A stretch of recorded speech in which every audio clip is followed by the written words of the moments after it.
Java. So ఈ కాన్సెప్ట్స్లో ఏంటంటే ఇక్కడ నేను ఏ టాపిక్స్ డిస్కస్ చేస్తాను అంటే నార్మల్గా మనకి ఏ టాపిక్స్ ఉన్నాయి అనేవి చూద్దాం ఫస్ట్. సో అసలు జావా అంటే ఏంటి, జావా అప్లికేషన్స్ ఏమున్నాయి, జావా ఫీచర్స్ అండ్ బేసిక్ సింటాక్స్ని ఇక్కడ డిస్కస్ చేద్దాం ఈ ఇంట్రడక్షన్ కాన్సెప్ట్లో. ఫస్ట్ అసలు జావా అనేది ఏంటి. జావా అనేది చాలా ఈజీగా అందరికీ అర్థమయ్యే ప్రోగ్రామింగ్ లాంగ్వేజ్ అనమాట. అండ్ చాలా పాపులర్ ప్రోగ్రామింగ్ లాంగ్వేజ్ జావా. ఇది హై లెవెల్ ఇంకా class based object oriented programming language. ఇది 1995లోని సన్ మైక్రో సిస్టమ్ వాళ్ళు దీన్ని డెవలప్ చేశారు. ఎవరు డెవలప్ చేశారంటే జేమ్స్ గాస్లింగ్ అనే అతను డెవలప్ చేశారు. ఇది జావా అంటే ఏంటో తెలుసుకున్నాం. నెక్స్ట్ ఈ జావాకి అప్లికేషన్స్ ఉన్నాయి. ఫస్ట్ ఇది ఆండ్రాయిడ్ అప్లికేషన్స్లో యూజ్ చేస్తాం. ఆండ్రాయిడ్ అంటే మన మొబైల్ యాప్స్లోని వాటిలో యూజ్ చేస్తాం. నెక్స్ట్ సర్వర్ సైడ్ అప్లికేషన్స్లో యూజ్ చేస్తాం. అంటే వెబ్సైట్స్ ఉంటాయి కదా, వాటికి సర్వర్స్ ఉంటాయి. మన మొబైల్స్ కూడా సర్వర్స్ ఉంటాయి. అంటే ఎలా అంటే ఇప్పుడు వాట్సాప్ ఉంది, వాట్సాప్కి ఒక సర్వర్ ఉంటుంది. ఫేస్బుక్ ఉంది, ఫేస్బుక్ ఒక సర్వర్ ఉంటుంది. అలా సర్వర్ సైడ్ అప్లికేషన్స్లో దీన్ని యూజ్ చేస్తాం. నెక్స్ట్ సైంటిఫిక్ అప్లికేషన్స్ అంటే క్యాలిక్యులేటర్స్ అని, ఇంకా డేటా గ్యాదర్ చేసినవి ఇలాంటివి ఉంటాయి కదా, సో వాటిలో కూడా మనం యూజ్ చేస్తాం. అండ్ నెక్స్ట్ గేమింగ్లో కూడా జావాని యూజ్ చేస్తాం. గేమ్ అప్లికేషన్స్ ఏమున్నా కూడా అందులో జావా యూజ్ చేస్తాం. నెక్స్ట్ వెబ్ బేస్డ్ అప్లికేషన్స్ ఉంటాయి కదా. వెబ్ బేస్డ్ అప్లికేషన్స్ అంటే ఆల్రెడీ మనకి ఫర్ ఎగ్జాంపుల్ ఒక వెబ్సైట్ ఉంది, ఆ వెబ్సైట్కి సంబంధించిన యాప్స్ కూడా ఉంటాయి కదా, సో వాటివన్నమాట. అలాంటి వెబ్ బేస్డ్ అప్లికేషన్స్లో కూడా జావాని యూజ్ చేస్తాం. అండ్ నెక్స్ట్ ఎంబెడెడ్ అప్లికేషన్స్ అంటే మనకి ఇంట్లో హార్డ్వేర్ ఐటమ్స్ ఉంటాయి కదా, హార్డ్వేర్ ఐటమ్స్లో కూడా కొన్ని సాఫ్ట్వేర్స్ ఉంటాయి కదా, సో వాటిలో కూడా మనం జావాని యూజ్ చేస్తాం. ఎలాంటివి రిఫ్రిజిరేటర్, ఏసీ, వాషింగ్ మిషన్ ఇలాంటి వాటిల్లో కూడా మనం జావాని యూజ్ చేస్తాం. నెక్స్ట్ ఎంటర్ప్రైజ్ అప్లికేషన్స్ అంటే ఏంటి, యూట్యూబ్ అని, ఇంకా నార్మల్గా ఉంటాయి కదా ఫైనాన్షియల్ అప్లికేషన్స్, బ్యాంక్ సర్వర్స్ ఉన్న అప్లికేషన్స్ వాటిలో యూజ్ చేస్తాం. ఇంకా మన సిస్టంలో డెస్క్టాప్లో ఉంటాయి కదా సాఫ్ట్వేర్స్, వాటిలో యూజ్ చేస్తాం. ఇలా చాలా దిక్కులో మనం జావాని యూజ్ చేస్తాం. అండ్ ఇంకా క్లౌడ్ బేస్డ్ అప్లికేషన్స్ ఉంటాయి. మనం డ్రైవ్లో స్టోర్ చేస్తూ ఉంటాం, అదేంటి ఒక క్లౌడ్ బేస్డ్ అప్లికేషన్ అనమాట. సో ఇలాంటి క్లౌడ్ బేస్డ్ అప్లికేషన్స్లో కూడా మనం జావాని యూజ్ చేస్తూ ఉంటాం. ఇవి Java applications. Next Java features కోసం చూద్దాం. ఈ జావా ఫీచర్స్ అనేవి మనకి చాలా టైప్స్ ఉన్నాయి. ఫస్ట్ వన్ ఆబ్జెక్ట్ ఓరియంటెడ్, అంటే ఇది ఆబ్జెక్ట్ బేస్ చేసుకొని రన్ అవుతుంది. సెకండ్ వన్ సింపుల్, ఈ జావా ప్రోగ్రామింగ్ అనేది చాలా సింపుల్గా ఉంటుంది అండ్ ఈజీగా అర్థమవుతుంది. థర్డ్ది సెక్యూర్, అంటే ఎవరు పడితే వాళ్ళు యాక్సెస్ చేసుకునేటట్టు ఉండదన్నమాట, చాలా సెక్యూర్గా ఉంటుంది. ఫోర్త్ వన్ ప్లాట్ఫామ్ ఇండిపెండెంట్, నువ్వు ఒకవేళ ప్రోగ్రామ్ని నువ్వు ఒక మ్యాక్ ఓఎస్లో కాకుండా ఒక విండోస్లో రాసింది నువ్వు మ్యాక్ ఓఎస్లో కూడా రన్ చేయొచ్చు అనమాట. సో ఇది ప్లాట్ఫామ్ బేస్ చేసుకొని ఉండదు, ఏ ప్లాట్ఫామ్ మీదైనా రన్ అవుతుంది. So platform independent. Next robust అంటే ఏంటి, మనకి వేరే వాళ్ళు యాక్సెస్ చేసుకున్న జస్ట్ ఎలా అనేది కూడా ప్లాట్ఫామ్ ఇండిపెండెంట్ లాగే వస్తుంది, అంటే మనకి ఈజీగా అర్థమవుతుంది. అండ్ పోర్టబుల్ అనేది ఏంటి అంటే నార్మల్గా ఇప్పుడు ఒక ప్రోగ్రామ్ ఉందనుకోండి, ప్రోగ్రామ్ని నార్మల్గా నువ్వైనా రన్ చేయొచ్చు, వేరే వాళ్ళు వచ్చి రన్ చేసినా అది రన్ అవుతుంది, అది దానికి ఏం తెలీదు. సో అది కూడా పోర్టబుల్ లాంగ్వేజ్. ఇంకా ఆర్కిటెక్చరల్ న్యూట్రల్, డైనమిక్, ఇంటర్ప్రిటెడ్, అంటే లైన్ టు లైన్ ఎగ్జిక్యూట్ అవుతుంది, డైనమిక్గా సైజ్ అలొకేట్ చేసుకుంటుంది, ఇంకా పెర్ఫార్మెన్స్ అనేది హై ఉంటుంది. మల్టీ థ్రెడెడ్ కాన్సెప్ట్, అంటే ఒకటి అవుతూ ఇంకోటి కూడా మనం చేసుకోవచ్చు. అండ్ డిస్ట్రిబ్యూటెడ్, ఇవన్నీ కూడా జావా ఫీచర్స్ అనమాట. ఓకేనా. నెక్స్ట్ జావా ఫీచర్స్ అయిపోయింది. నెక్స్ట్ ఏంటి, ఇన్స్టాలేషన్. యాక్చువల్గా నేను ఇక్కడ ఇన్స్టాలేషన్ ప్రాసెస్ చెప్పట్లేదు, ఎందుకంటే ఇన్స్టాలేషన్కి చాలా యూట్యూబ్ వీడియోస్ ఉన్నాయి, మీరు అందులోకి వెళ్ళి చూడొచ్చు. ఇన్స్టాలేషన్ అని చూస్తే జావా ఇన్స్టాల్ చేసుకోవచ్చు. జావాకి కొన్ని ఐడీస్ ఉంటాయి, ఇంటెలిజే అని, నెట్ బీన్స్ అని, ఎక్లిప్స్ అని, ఇలా ఐడీస్ ఉంటాయి అన్నమాట. వాటిలో మీరు జావా ప్రోగ్రామ్ని రన్ చేయొచ్చు. వీటికి సంబంధించినగా అయితే మీకు చాలా వీడియోస్ యూట్యూబ్లో దొరుకుతాయి, వాటిలో చూడొచ్చు. అండ్ నెక్స్ట్ ఏంటంటే బేసిక్గా ఒక జావా ప్రోగ్రామ్ని ఎలా రాస్తామనేది చూద్దాం. ఇక్కడ మీకు ఒక ప్రోగ్రామ్ కనిపిస్తుంది కదా, క్లాస్ హెలో వరల్డ్. సో మనకి ప్రోగ్రామ్ అనేది దేనికోసం రాస్తున్నామో అదే క్లాస్ నేమ్ తీసుకుంటాం అనమాట. ఫర్ ఎగ్జాంపుల్ మనం ఎడిషన్ చేస్తున్నాం అనుకోండి, క్లాస్ ఎడిషన్ అని తీసుకుంటాం. అండ్ ఎప్పుడు కూడా క్లాస్ నేమ్ అనేది క్యాపిటల్ లెటర్తో స్టార్ట్ అవ్వాలి. ఓకేనా, ఇలా క్యాపిటల్ లెటర్తో స్టార్ట్ అవ్వాలి. అండ్ మనకి క్లాస్ పక్కన మనం ఏ ప్రోగ్రామ్ చేస్తున్నామో ఆ ప్రోగ్రామ్ నేమ్ ఇస్తే బెటర్ అనమాట. Public static void main string args, ఇదేంటి అంటే మెయిన్ ఫంక్షన్. మనకి సిలో ఇంట్ మెయిన్ అని ఎలా ఇస్తామో వాయిడ్ మెయిన్ ఎలా ఇస్తామో ఇది ఖచ్చితంగా ఇవ్వాలన్నమాట. Public static void main string args అనేది. సో ఇదేంటంటే మెయిన్ ఫంక్షన్, అందులో ఆర్గ్యుమెంట్స్ని తీసుకుంటుందని చెప్పడానికి. అండ్ ఇది పబ్లిక్గా ఉంటుంది కాబట్టి main function public static void main, అది ఎప్పటికీ చేంజ్ అవ్వదు కాబట్టి స్టాటిక్, ఇలా అనమాట. ఇప్పుడు మనం ఏంటి అంటే దాని లోపల ఒక ప్రింట్ఎఫ్ స్టేట్మెంట్ ఇచ్చాం. సిలో ఒక ప్రింట్ఎఫ్ స్టేట్మెంట్ ఇస్తాం కదా, అలానే ఇక్కడ system.out.println hello world అనే ఒక స్టేట్మెంట్ ఇచ్చాం. ఈ system.out.printlnలోని మనం ఏదైతే రాస్తామో అదే అవుట్పుట్ అనేది వస్తుంది. ఇక్కడ మీరు హెలో వరల్డ్ రాస్తే హెలో వరల్డే అవుట్పుట్ వస్తుంది. ఓకేనా? ఇప్పుడు దీన్ని రన్ చేసామనుకోండి హెలో వరల్డ్ వస్తుంది. దీన్ని ఒకసారి మీకు ప్రోగ్రామ్లో ఒకసారి చూపిస్తాను, ఎలా రన్ చేస్తున్నామో ఎలా క్లాస్ తీసుకుంటున్నాం అనేది ఒకసారి చూద్దాం. ఫస్ట్ ప్రోగ్రామ్ ఏంటి, hello world. So hello world create చేయాలంటే నేను ఫస్ట్ ఒక ఫోల్డర్ తీసుకున్నాను. ఆ ఫోల్డర్లోని మనం క్లిక్ చేసిన తర్వాత ఇలా ఉంటుంది. సో ఆ ఫోల్డర్ క్లిక్ చేస్తే ఇలా కనిపిస్తుంది. సోర్స్లోకి వెళ్ళి సోర్స్ లోపల మనం కొత్త ఫైల్ అనేది ఇవ్వాలన్నమాట. సో రైట్ క్లిక్ చేస్తాం. రైట్ క్లిక్ చేసి న్యూ జావా క్లాస్ ఏదైతే ఉందో జావా క్లాస్ నేమ్ ఇస్తాం. ఆ క్లాస్ నేమ్ నేను ఏంటి హెలో వరల్డ్ కదా ప్రోగ్రామ్ క్రియేట్ చేయాలనుకుంటున్నాను, హెలో వరల్డ్ అని ఇచ్చాను. ఓకే, హెలో వరల్డ్ ప్రోగ్రామ్ అనమాట. సో ఓకే ఇచ్చాను. ఓకే క్లిక్ చేయగానే మనకి ఒక పేజ్ ఫామ్ అవుతుంది. సో ఇక్కడ చూడండి పబ్లిక్ క్లాస్ హెలో వరల్డ్ అనే ఒక డాట్ జావా ఫైల్ అనేది క్రియేట్ అయింది. ఇప్పుడు ఇందులోకి నేను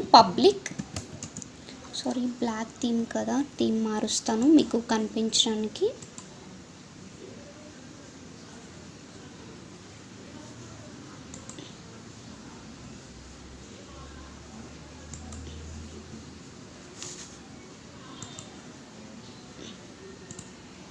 సో పబ్లిక్ ఇచ్చాను, public static void main and లోపల స్ట్రింగ్ క్యాపిటల్ ఎస్ స్ట్రింగ్ అన్నప్పటికీ స్ట్రింగ్, ఇక్కడ కర్లీ నార్మల్ బ్రేస్ ఇస్తాము. Next args. సో ఇది అయిన తర్వాత నీకు స్టేట్మెంట్ ఎండింగ్లో పబ్లిక్ ఏదైతే మెయిన్ ఫంక్షన్ అయిన తర్వాత కర్లీ బ్రేస్ ఇచ్చి ఓపెన్ చేస్తావు అనమాట. ఇలా ఇవ్వాలి. నెక్స్ట్ ఎస్ సిస్టమ్ మనకి అవుట్పుట్ ప్రింట్ అవ్వాలంటే నేను ఇక్కడ ఎస్ అవుట్ అని ఇస్తే నార్మల్గా షార్ట్ కట్ అనమాట, system.out.println అని వచ్చేస్తుంది. అది ఇంటెలిజేలో మాత్రమే మీకు అలా అవుతుంది. హలో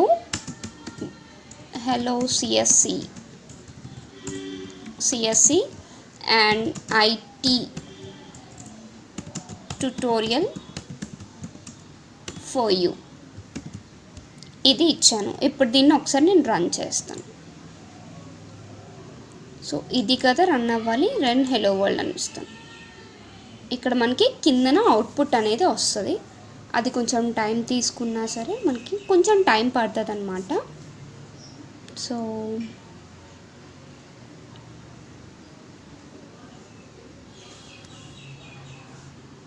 ఇక్కడ చూడండి మీకు అవుట్పుట్ అనేది hello CSC and IT tutorial for you, ఇక్కడ ఏదైతే ఇచ్చానో అదే అవుట్పుట్ వచ్చింది. ఇది హెలో వరల్డ్ ప్రోగ్రామ్ అనమాట.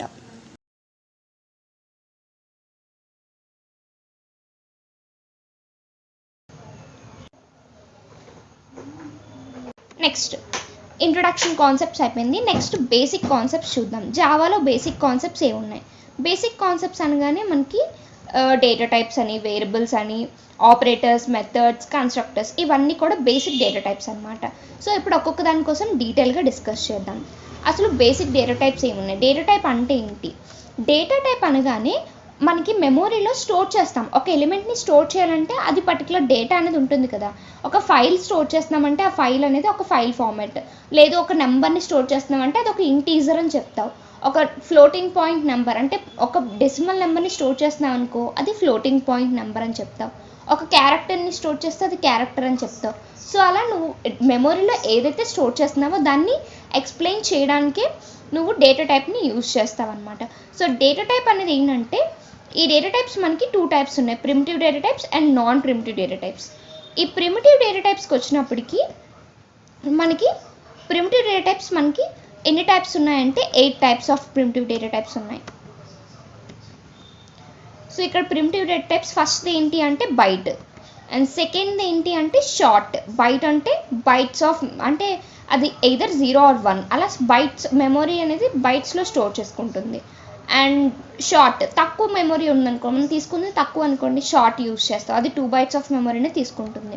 అండ్ నెక్స్ట్ ఇంటీజర్ అంటే అది 4 bytes ఆఫ్ మెమరీ తీసుకుంటుంది, అంటే నెంబర్స్ మనం 1 2 3 4 స్టోర్ చేస్తాం కదా, అది ఇంటీజర్ అనమాట. అండ్ నెక్స్ట్ ఫ్లోట్ అంటే మనం తీసుకునేది డెసిమల్ వాల్యూ ఉందనుకోండి, పాయింట్ తర్వాత 2 symbols ఉన్నాయనుకోండి, అది ఫ్లోట్ అనమాట. పాయింట్ తర్వాత 2 numbers ఉంటే అది ఫ్లోట్. నెక్స్ట్ లాంగ్, పాయింట్ తర్వాత ఒక 8 numbers ఉన్నాయనుకో, అది లాంగ్. పాయింట్ తర్వాత ఇంకా ఎక్కువ 16 అలా ఉన్నాయనుకో, అప్పుడు ఏంటి, డబల్ యూస్ చేస్తాం. అండ్ నెక్స్ట్ బులియన్, ట్రూ ఆ ఫాల్స్ చెప్పడానికి బులియన్ యూస్ చేస్తాం. అండ్ నెక్స్ట్ క్యారెక్టర్ని ఇండికేట్ చేస్తుంది అనమాట. ఇవి primitive data types. And next మనకి నాన్ ప్రిమిటివ్ డేటా టైప్స్ కూడా ఉన్నాయి. నాన్ ప్రిమిటివ్ డేటా టైప్స్ అనేవి ఏంటంటే, ఫస్ట్ది స్ట్రింగ్ అంటే ఏంటి, మనం ఒక సెంటెన్స్ని స్టోర్ చేస్తాం, లేదంటే ఒక వర్డ్ని స్టోర్ చేసేటప్పుడు స్ట్రింగ్ని యూస్ చేస్తాం, స్ట్రింగ్ డేటా టైప్ని యూస్ చేస్తాం. And next array, collection of elements అనమాట.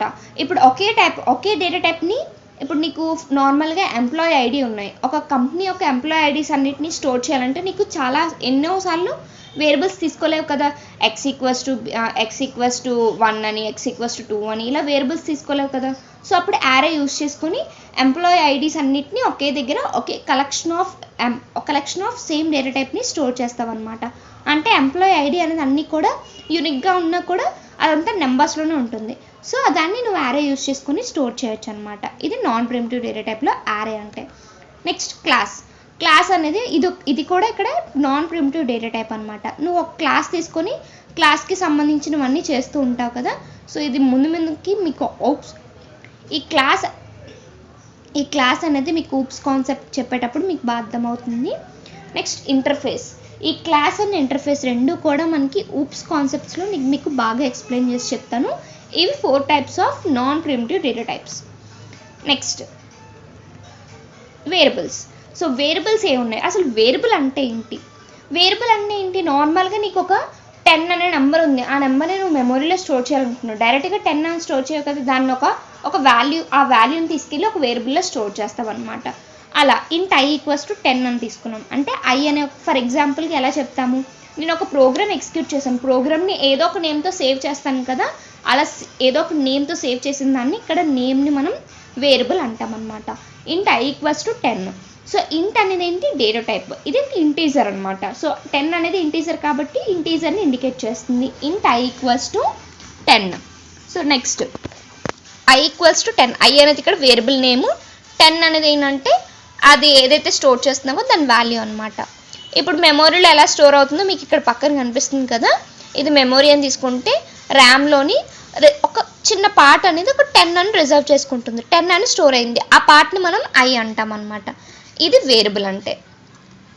నెక్స్ట్ ఈ వేరియబుల్స్ అనేవి కూడా మనకి కొన్ని టైప్స్ ఉన్నాయి.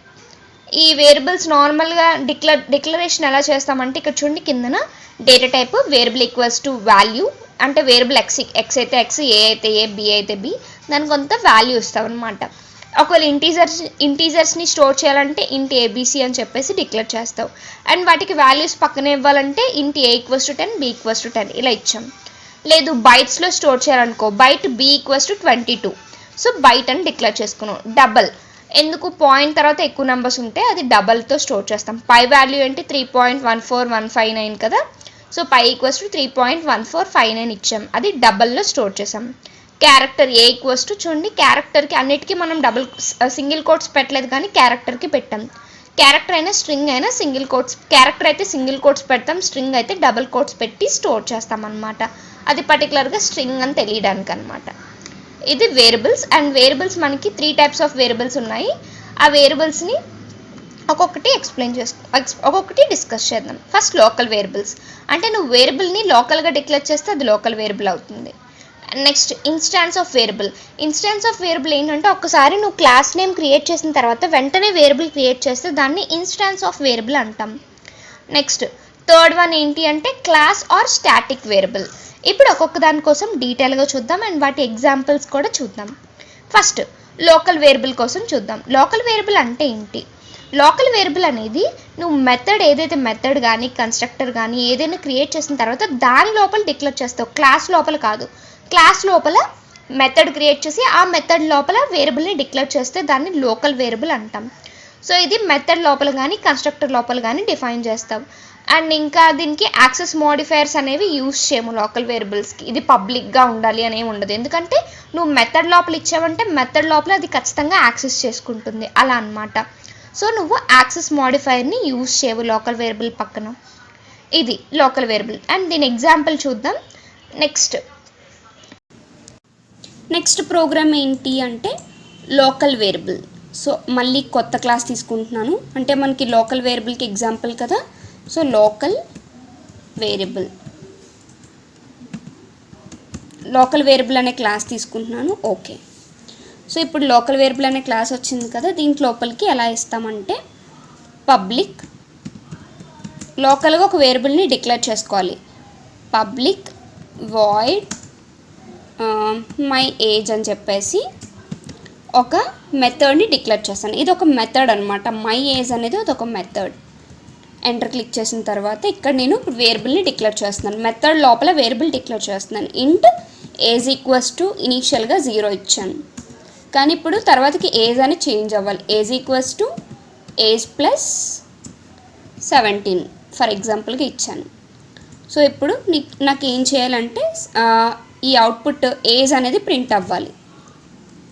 Yes out. ఇక్కడ ఏంటి ఇస్తాను, మై డబుల్ కోట్స్ లోపల ఏది ఇస్తే అది పక్కన ప్రింట్ అవుతుంది అనమాట. మై ఏజ్ ఈజ్ అని చెప్పేసి ఇక్కడ డబుల్ కోట్స్ నుంచి బయటకు వచ్చిన తర్వాత ప్లస్ ఏజ్లో ఏదైతే వాల్యూ ఉందో ఆ ఏజ్ ప్రింట్ అవ్వాలి. ఓకేనా. ఇప్పుడు ఇది కూడా క్లోజ్ అయింది. ఇప్పుడు పబ్లిక్ అంటే మెయిన్ ఫంక్షన్ రాలేదు కదా, మెయిన్ ఫంక్షన్ రాద్దాం. Public static void main string args. So ఇలా రాసిన తర్వాత ఒక కర్లీ బ్రేస్ ఓపెన్ చేస్తాం. ఇక్కడ నేను ఏదైతే క్లాస్ ఇచ్చాను అంటే ఇది లోకల్ వేరియబుల్ క్లాస్ అనేది ఇచ్చాను కదా, దీనికి ఒక ఆబ్జెక్ట్ క్రియేట్ చేయాలి. ఆబ్జెక్ట్ క్రియేట్ చేయాలంటే ఫస్ట్ నేను లోకల్ వేరియబుల్ అని చెప్పేసి అది తీసుకున్నాను. ఈక్వల్స్ టు ఆబ్జెక్ట్ ఏది కావాలి, ఆబ్జెక్ట్ మై అనే ఆబ్జెక్ట్ తీసుకుంటున్నాను. My equals to new local వేరియబుల్లోకి ఒక కొత్త ఆబ్జెక్ట్ని ఇచ్చాను. అదేంటి అంటే మై అనే కొత్త ఆబ్జెక్ట్ని ఇచ్చాను. ఓకేనా. ఇక్కడ సెమీకోలం. లోకల్ వేరియబుల్ తర్వాత ఇది క్లాస్ కాబట్టి ఇలా వస్తుంది. ఎంటర్ చేసిన తర్వాత ఇప్పుడు ఈ లోకల్ వేరియబుల్లోకి మనం దీనికి మై ఈ ఆబ్జెక్ట్లోకి వెళ్ళిపోయింది, ఇంకా డేటా అంతా ఈ ఆబ్జెక్ట్లోనే ఉంది. So my dot my age అన్నాం. ఇప్పుడు రన్ చేస్తే మీకు అవుట్పుట్ అనేది ఎగ్జాక్ట్గా వస్తుంది. ఏంటి 0 ప్లస్ 17 అంటే ఏజ్ మై ఏజ్ ఎంత 17 అని వస్తుంది. చూడండి, మై ఏజ్ ఈక్వల్స్ టు 17 అని వచ్చింది. ఇక్కడ నేను ఇప్పుడు చిన్న చేంజ్ చేస్తున్నాను, ఏజ్ వాల్యూ ఇవ్వట్లేదు. ఇప్పుడు ఒకసారి మళ్ళీ రన్ చేస్తాను. సో ఇక్కడ చూసారా తప్పు చూపిస్తుంది, variable age might not have been initialized. So variable ఖచ్చితంగా ఇనిషియలైజ్ చేసుకోవాలి, అది ఈక్వల్స్ టు 0 చేయాలన్నమాట. ఓకేనా. ఇది local variable program. Next one instance of variable అనేది ఏంటంటే నువ్వు క్లాస్ ఒకసారి క్రియేట్ చేసిన తర్వాత క్లాస్ క్రియేట్ చేసిన వెంటనే అంటే ఇంకా మెథడ్కి బయట క్లాస్ లోపల అనమాట వేరియబుల్ని డిక్లేర్ చేస్తే దాన్ని ఇన్స్టాన్స్ వేరియబుల్ అంటాం. ఓకేనా. క్లాస్ లోపల అండ్ మెథడ్కి బయట, ఒకవేళ మెథడ్ లోపల డిక్లేర్ చేస్తే దాన్ని లోకల్ వేరియబుల్ అంటాం, మెథడ్కి బయట డిక్లేర్ చేస్తే అది ఇన్స్టాన్స్ వేరియబుల్ అవుతుంది. ఓకేనా. ఇది ఇన్స్టాన్స్ వేరియబుల్ కోసం. ఇక్కడ మనం ఇన్స్టాన్స్ వేరియబుల్ క్రియేట్ చేసేటప్పుడు నువ్వు ఏదైతే క్లాస్ తీసుకున్నావో ఆ క్లాస్కి న్యూ అని చెప్పేసి ఒక ఇన్స్టాన్స్ వేరియబుల్ తీసుకుంటావు. ఇది మన ఎగ్జాంపుల్ చూస్తే మీకు బాగా అర్థమవుతుంది. నేను ఎగ్జాంపుల్లో డీటెయిల్గా ఎక్స్ప్లెయిన్ చేస్తాను. ఇది ఇన్స్టాన్స్ వేరియబుల్, దీని ఎగ్జాంపుల్ చూద్దాం. అండ్ నెక్స్ట్ ప్రోగ్రామ్ ఏంటి అంటే ఇన్స్టాన్స్ వేరియబుల్ ప్రోగ్రామ్ ఎలా ఉంటుంది. సో ఫస్ట్ మళ్ళీ ఒక కొత్త క్లాస్ తీసుకుంటున్నాను, జావా క్లాస్. ఇన్స్టాన్స్ అనే క్లాస్ తీసుకుంటున్నాను. ఇన్స్టాన్స్ వేరియబుల్ కదా, ఇన్స్టాన్స్ అనే క్లాస్ తీసుకున్నాను. సో ఇప్పుడు ఇంకో కొత్త ఇన్స్టాన్స్ అనే క్లాస్ తీసుకొని దాంట్లో లోపలికి ప్రోగ్రామ్ ఎలా రాస్తామంటే ఇది మీకు పెద్దదే ఉంటుంది ప్రోగ్రామ్ అయితే. సో చిన్నగా ట్రై చేద్దాం. ఒక పబ్లిక్ ఫస్ట్ ఏం చేస్తామంటే ప్యాకేజెస్ని ఇంపోర్ట్ చేసుకోవాలి. ఇంపోర్ట్ java.io.star అంటే ఇన్పుట్ అవుట్పుట్కి సంబంధించినవన్నీ కూడా ఇంపోర్ట్ చేసుకున్నాం. నెక్స్ట్ పబ్లిక్ ఇన్స్టాన్స్ క్లాస్ లోపలికి వచ్చాం. ఇక్కడ ఏంటంటే పబ్లిక్ ఒక ఎంప్లాయీ డీటెయిల్స్ అనుకుందాం. For example public string name అనేది స్ట్రింగ్లో కదా ఇస్తాం, పబ్లిక్ స్ట్రింగ్ నేమ్. నెక్స్ట్ ఒక నేమ్ డిక్లేర్ చేసుకున్నాం. నెక్స్ట్ ఒక్కొక్కరికి ఒక్కొక్క శాలరీ ఉంటుంది కాబట్టి ప్రైవేట్లో ఇస్తున్నాను శాలరీ. ప్రైవేట్ శాలరీ ఎక్కువ ఉంటుంది కదా, డబల్ స్మాల్ లెటర్స్ ఇవ్వాలి. డబల్ శాలరీ అనేది కూడా ఒక వేరియబుల్. ఈ రెండు ఏంటంటే ఇన్స్టాన్స్ వేరియబుల్స్ అనమాట. క్లాస్ డిక్లేర్ చేయగానే వెంటనే డిక్లేర్ చేస్తున్నాం కాబట్టి ఇవి ఇన్స్టాన్స్ వేరియబుల్స్ అవుతున్నాయి. ఇప్పుడు పబ్లిక్ ఏదైతే ఇన్స్టాన్స్ తీసుకున్నానో దానికే ఇన్స్టాన్స్ లోపల స్ట్రింగ్ ఇచ్చాను కదా, ఆ స్ట్రింగ్ ఏంటి అంటే దాన్ని చేంజ్ చేస్తున్నాను అనమాట. స్ట్రింగ్ నేమ్ని ఎంప్లాయీ నేమ్ కింద చేంజ్ చేస్తున్నాను. స్ట్రింగ్ ఈఎంపీ నేమ్, ఓకే, దాన్ని ఎంప్లాయీ నేమ్ కింద చేంజ్ చేస్తున్నాను. చేంజ్ చేసేటప్పుడు నేను ఇక్కడ ఏమి ఇస్తున్నానంటే name equals to EMP name అంటున్నాను. ఓకే, ఇక్కడ నేమ్ చేంజ్ చేశాను. నెక్స్ట్ ఇప్పుడు పూర్తిగా బయటకు వచ్చి పబ్లిక్ వాయిడ్ ఫస్ట్ శాలరీకి సంబంధించిన శాలరీని సెట్ చేస్తున్నాను. Set salary. ఇక్కడ ఇదంతా మీకు తర్వాతకి అర్థమవుతుంది. ఇవి ఇన్స్టాన్స్ వేరియబుల్స్ అనమాట. క్లాస్ తర్వాత డిక్లేర్ చేసినవి ఇన్స్టాన్స్ వేరియబుల్స్. జస్ట్ మీకు ప్రోగ్రామ్ ఏదో కొంచెం మీకు అర్థం అవ్వాలంటే మిగతా కాన్సెప్ట్స్ అన్నీ తెలిస్తేనే అర్థమవుతుంది. మళ్ళీ సేమ్ ఎంప్లాయీ శాలరీ అనేది ఈ శాలరీని ఈఎంపీ శాల్ అని తీసుకుంటున్నాను. సో ఇక్కడ ఎలా అయితే నార్మల్గా ఎంప్లాయీ నేమ్కి ఎలా సెట్ చేస్తానో శాలరీని కూడా సెట్ చేస్తున్నాను అనమాట. సో మళ్ళీ బ్రేస్ ఓపెన్ చేస్తాము. Salary equals to EMP sal. Okay, next ఇది కూడా అయిపోయింది. ఇంకా ఇప్పుడు ఎంప్లాయీ డీటెయిల్స్ని ప్రింట్ చేయాలన్నమాట. So public void print employee. Okay, employee డీటెయిల్స్ని ప్రింట్ చేస్తున్నాను. ఇది ఒక మెథడ్ అనమాట. నెక్స్ట్ ఎలా ప్రింట్ చేస్తాను అంటే అవుట్ అంటే దాని లోపల ఫస్ట్ నేమ్, ఏ నేమ్ ఇస్తే ఆ నేమ్ అనమాట. Name plus name. ఈ ప్లస్ అనేది ఏంటంటే నువ్వు నేమ్లో ఇక్కడ ఏదైతే ఇచ్చావో ఎంప్లాయీ నేమ్ నుంచి నేమ్లోకి వెళ్తే ఆ నేమ్ అనేది ఇక్కడ నీకు జనరేట్ అవుతుంది అనమాట. సేమ్ అలానే అవుట్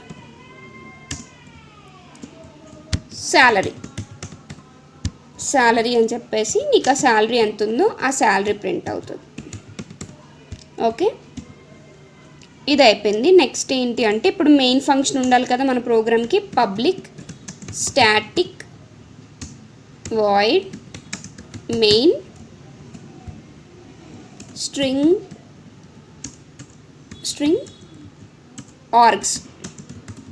ఆర్గ్యుమెంట్స్ని తీసుకోవడానికి అనమాట. ఆర్గ్స్.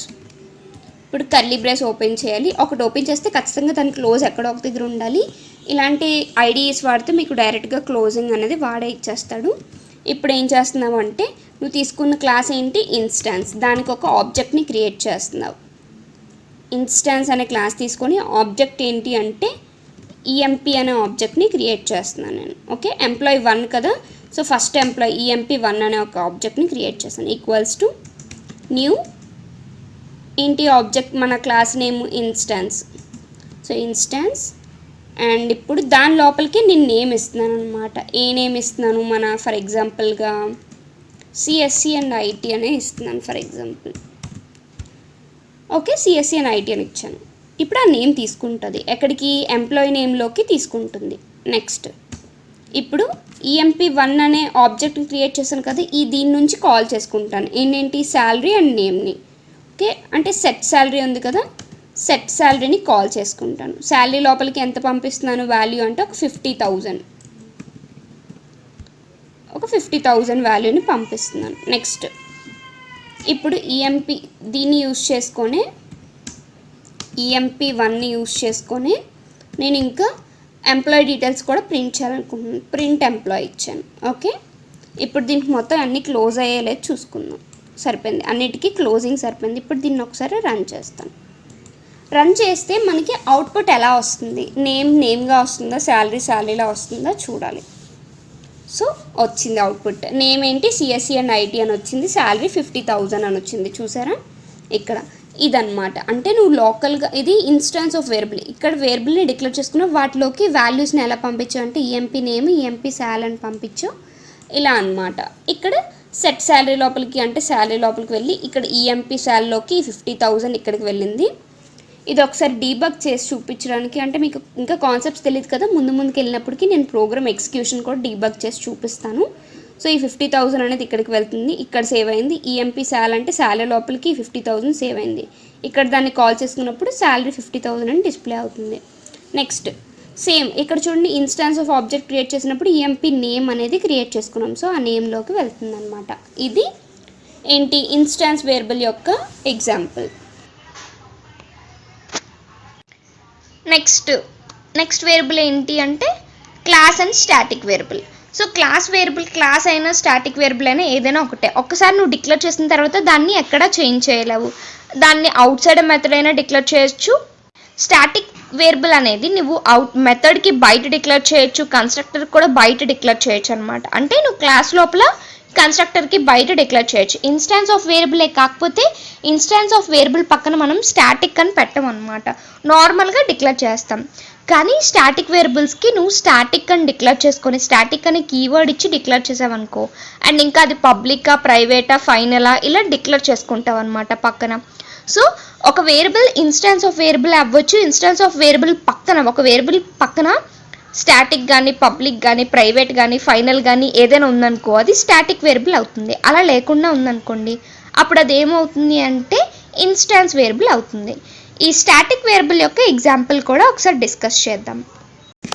నెక్స్ట్ ఏంటి అంటే మనకి క్లాస్ వేరియబుల్ చూడాలి. క్లాస్ వేరియబుల్ నెక్స్ట్ ఏంటి జావా క్లాస్ తీసుకున్నాం. ఇప్పుడు మనకు కావాల్సింది class variable. So class name ఎప్పుడు కూడా హై ఉండాలి కదా. స్టాటిక్ వేరియబుల్ కాబట్టి స్టాటిక్ అని ఇస్తున్నాను. స్టాటిక్ వేరియబుల్కి వి అని ఇస్తున్నాను. ఓకే క్రియేట్ చేస్తున్నాం. ఇప్పుడు దీని లోపలికి వచ్చినప్పటికీ ఫస్ట్ లైన్ ఏముండాలి, మనకి ఇంపోర్ట్ చేసుకోవాలి కదా ప్యాకేజెస్ని. Import java.io.star semicolon. ఇప్పుడు దీని లోపలికి వచ్చినప్పటికీ మన ఇక్కడ ప్రోగ్రామ్ ఏంటి స్టాటిక్ వేరియబుల్స్ని ఒకసారి స్టాటిక్ అని డిక్లేర్ చేస్తే అది ఎప్పటికీ చేంజ్ చేయలేము. ప్రైవేట్ స్టాటిక్ శాలరీ, మళ్ళీ స్టాటిక్ డబల్ శాలరీ అనే ఒక కొత్త వేరియబుల్ని తీసుకున్నాను, salary.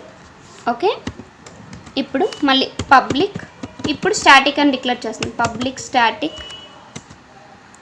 Final string department. String name ఏంటి ఇస్తున్నాను అంటే department. Okay department equals to software development department అనమాట. సో సాఫ్ట్వేర్ డెవలప్మెంట్ అని ఇచ్చాను, కర్లీ బ్రేస్. ఇప్పుడు public static void main string args. Okay మళ్ళీ ఓపెన్ ద బ్రేస్ చేస్తాం. చేసిన తర్వాత ఇప్పుడు ఇందులోకి శాలరీ వాల్యూని ఇస్తున్నాను అనమాట. So salary equals to 50,000. Salary spelling తప్పు కదా, అందుకే రెడ్ మార్క్ చూపిస్తుంది. శాలరీ అక్కడ శాలరీ ఏమని ఇచ్చామో అలాగే చూపాలి. నేను SALARY ఇవ్వాలి కదా, సో సారీ. ఓకే ఇప్పుడు ఇక్కడ కూడా సేమ్ ఇవ్వాలి, అంటే దానిలోకి వాల్యూ తీసుకుంటుంది. ఓకేనా. ఇప్పుడు శాలరీ వాల్యూ డిక్లేర్ చేసుకున్నాను. నెక్స్ట్ ఏం చేస్తున్నాను అంటే SOUT లోపల ఫస్ట్ డిపార్ట్మెంట్ ప్రింట్ అవ్వాలి.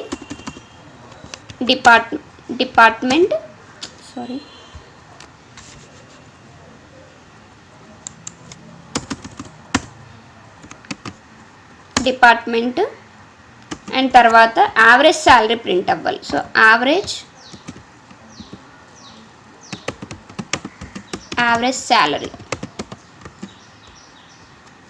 శాలరీ డబల్ కోట్స్లో పెట్టాను. నెక్స్ట్ ప్లస్ ఇక్కడికి వెళ్ళాలి, ఏంటి శాలరీ అనేది ఇక్కడికి వెళ్ళాలన్నమాట. సో శాలరీ అని ఇస్తున్నాను. ఇప్పుడు ఇక్కడ ఎలా అంటే ఒక స్టాటిక్ CV అని క్రియేట్ చేసుకున్నాను. ఇక్కడ అది ప్రైవేట్గా ఉంచాను, అంటే ఇక్కడ వేరియబుల్ అనేది స్టాటిక్గా ఉంచాను. ప్రైవేట్ స్టాటిక్ డబల్ శాలరీ అని ఇచ్చాను. సో శాలరీ అనేది ఏంటి స్టాటిక్ అనమాట, ఒకసారి డిక్లేర్ చేస్తే చేంజ్ అవ్వదు. సో అలా డిక్లేర్ చేసిన తర్వాత ఇప్పుడు ఒకసారి దీన్ని రన్ చేద్దాం. సో రన్ చేస్తే యాక్చువల్గా మీకు డిపార్ట్మెంట్ వస్తుంది. డిపార్ట్మెంట్ తర్వాత దాని యావరేజ్ శాలరీ ప్రింట్ అవ్వాలి. సో చూసుకుంటే సాఫ్ట్వేర్ డెవలప్మెంట్ యావరేజ్ శాలరీ 50,000. ఇక్కడ ఎందుకు గ్యాప్ రాలేదంటే ఇక్కడ మనం ఇక్కడ గ్యాప్ ఇస్తే అక్కడ గ్యాప్ వస్తుంది. ఒకసారి మళ్ళీ రన్ చేద్దాం. రన్ చేస్తే మనకి అవుట్పుట్ చూసుకుంటే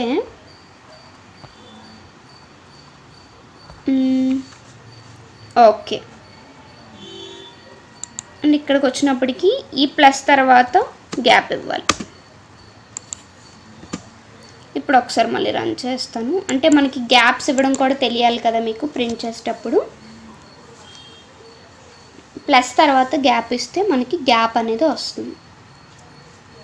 ఓకే,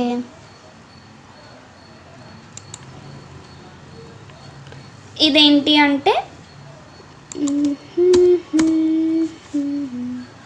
ఓకే, ఇది నార్మల్గా స్టాటిక్ వేరియబుల్ అంటే ఏంటో చూసాం.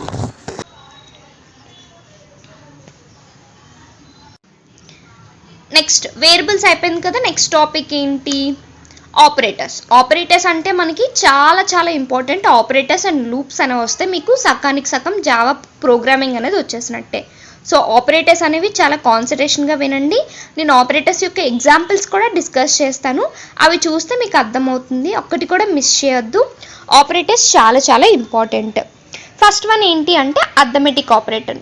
అర్థమెటిక్ ఆపరేటర్స్ అనేవి ఏంటి అంటే లాజికల్గా అర్థమెటిక్ ఆపరేషన్స్ ఎలా పెర్ఫామ్ చేస్తావు, ప్లస్ మైనస్ ఇంకా star, multiplication, division, modulus, increment, decrement ఇవన్నీ కూడా అర్థమెటిక్ ఆపరేటర్స్ అనమాట. సో ఎడిషన్ పెర్ఫామ్ చేస్తే A plus B, A minus B, A star B, B by A, B percentile A, ఇలా modulus ఇలా find చేస్తూ ఉంటాం అనమాట. ఇక్కడ బి ప్లస్ ప్లస్ అంటే ఒకవేళ బి వాల్యూ అక్కడ 8 ఇచ్చాం. సో బి ఇంక్రిమెంట్ అవుతుంది, ఒకటి ఇంక్రిమెంట్ అవుతుంది బి ప్లస్ ప్లస్ అంటే. సో బి వాల్యూ 9 అయిందనమాట. ఒకవేళ బి మైనస్ మైనస్ అనుకో డిక్రిమెంట్ అవుతుంది. సో 8 కదా బి వాల్యూ పైన డిక్లేర్ చేసుకుంది, ఇక్కడ 7 అయిందనమాట.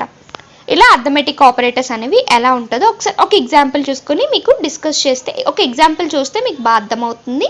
ఎగ్జాంపుల్ చూద్దాం. Arithmetic operators. So arithmetic operators perform చేసింది ఒకసారి చూద్దాం. అదొక program. So new Java class arithmetic అని తీసుకుంటున్నాను. ఓకే చేశాను. సో అర్థమెటిక్ అని తీసుకున్న తర్వాత ఫస్ట్ ఏం చేయాలి, ఇంపోర్ట్ చేసుకోవాలి కదా. ఇంపోర్ట్ చేసుకుందాం. ఇంపోర్ట్ java.io.star ఇంపోర్ట్ చేసుకున్నాను.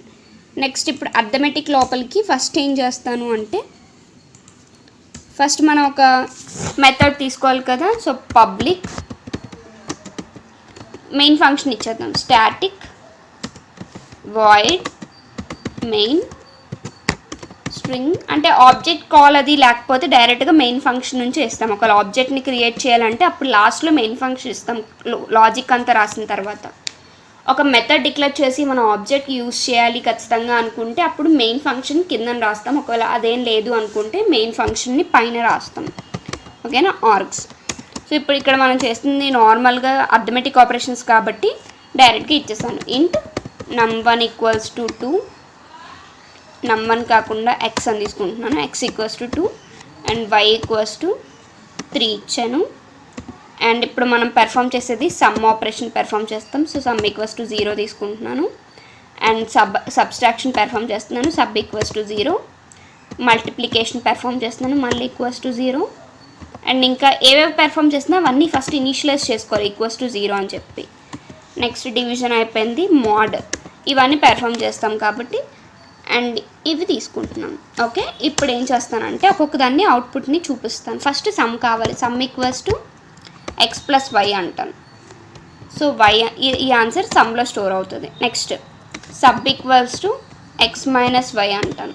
సో ఆ సబ్స్ట్రాక్షన్ చేసి ఆ వాల్యూ సబ్లో స్టోర్ చేస్తుంది. మళ్ళీ equals to x into y అంటున్నాను. సో వాల్యూ స్టోర్ చేస్తుంది. div equals to x by y అంటాను, అది స్టోర్ చేస్తుంది. Mod equals to x mod y అంటాను. ఓకే, నెక్స్ట్ ఇంకా మనకి ఇంకా ఏ ఆపరేషన్స్ పెర్ఫామ్ చేస్తున్నాను. x equals to x plus plus చేస్తున్నాను. ఒక కొత్త వేరియబుల్స్ తీసుకుందాం. ఇక్కడ z ఒకటి బి ఒకటి తీసుకుంటున్నాను. ఎందుకనేది తర్వాత చూద్దాం. జెడ్ ఈక్వల్స్ టు 0 ఇస్తున్నాను అండ్ బి ఈక్వల్స్ టు 0 కూడా ఇస్తున్నాను. ఇప్పుడు ఇక్కడికి వచ్చినప్పటికీ నేను ఏం చేస్తున్నాను, ఇంక్రిమెంట్ డిక్రిమెంట్ ఆపరేటర్స్ కూడా చూపిస్తున్నాను. జెడ్ ఈక్వల్స్ టు ఏంటది ఎక్స్ ప్లస్ ప్లస్ చేస్తున్నాను. Okay, and B equals to Y minus minus చేస్తున్నాను. ఓకే, ఇప్పుడు వీటన్నిటిని ప్రింట్ చేయాలి. ఎస్ అవుట్ ఏంటి, ఫస్ట్ సమ్ని ప్రింట్ చేస్తాను. నెక్స్ట్ ఎస్ అవుట్ సబ్ని ప్రింట్ చేస్తాను. నెక్స్ట్ ఎస్ అవుట్ అంటే system dot out dot print LN ఏంటి, ఇంకా మల్టిప్లికేషన్ వాల్యూని ప్రింట్ చేస్తాను. నెక్స్ట్ ఎస్ అవుట్ ఏంటి, డివిజన్ వాల్యూని ప్రింట్ చేస్తాను. అండ్ ఇంకా ఎస్ అవుట్ మోడ్ వాల్యూని ప్రింట్ చేస్తాను. అండ్ ఇంకా నేను ఎస్ అవుట్ జెడ్ వాల్యూని ప్రింట్ చేస్తాను. అండ్ ఇంకా ఎస్ అవుట్ బి వాల్యూని కూడా ప్రింట్ చేస్తాను, బి. సో ఇప్పుడు అన్నీ ప్రింట్ చేయడానికి ఓకే రెడీ అయిపోయింది. ఇప్పుడు దీన్ని ఒకవేళ రన్ చేస్తే మనకు మొత్తంగా అవుట్పుట్ అనేది రావాలి. సో 2 ఓపెన్ చేసాము అండ్ ఆ 2 కిందన క్లోజ్ చేసాము. దీన్ని ఒకసారి రన్ చేద్దాం. సో రన్ చేసిన తర్వాత అర్థమెటిక్ మెయిన్ని రన్ చేశాను. అవుట్పుట్లో ఏమొస్తుంది, సమ్మేషన్ క్యాలిక్యులేట్ చేస్తుంది. ప్రతి ఇది కూడా లైన్గా వస్తుంది చూడండి. సో చూడండి, యాక్చువల్గా ఇక్కడ సమ్ అన్నీ క్యాలిక్యులేట్ అయిపోయాయి. నేను ఇక్కడ డైరెక్ట్గా ఇచ్చేసాను కదా సమ్ అనేది. సో ఇక్కడ మనం ఎక్స్ట్రాగా ముందు కాలమ్స్ పెట్టి సమ్ అని చెప్పేసి ఇలా ఇచ్చి ప్లస్ ఇచ్చామనుకో అలానే ప్రింట్ అవుతుంది. ఇక్కడ సబ్ అని చెప్పేసి సబ్స్ట్రాక్షన్ అని చెప్పేసి ప్లస్ ఇలా ఇచ్చాను. ఒకసారి ఇది కూడా రన్ చేస్తాను.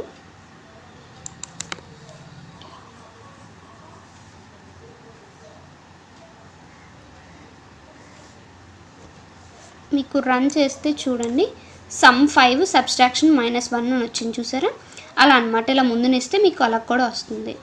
అండ్ ఇక్కడ మెయిన్ ఇక్కడ అర్థమెటిక్ ఆపరేషన్స్ అంటే మీకు తెలుసు, జెడ్ని బీని ప్రింట్ చేసినప్పుడు Z equals to X plus plus అన్నాను, అంటే ఎక్స్ అనేది 2 ఇచ్చాను, 3 అవ్వాలి, అవ్వలేదు. B equals to Y minus minus అన్నాను. సో చూడండి ఎక్స్ ఈక్వల్స్ టు 2 అనే ఉంది, వై మైనస్ మైనస్ అయినప్పుడు 3 ఉంది. సో ఇలా ఇస్తే అవుట్పుట్ అనేది రాలేదు. సో ఇప్పుడు ఏం చేయాలి అంటే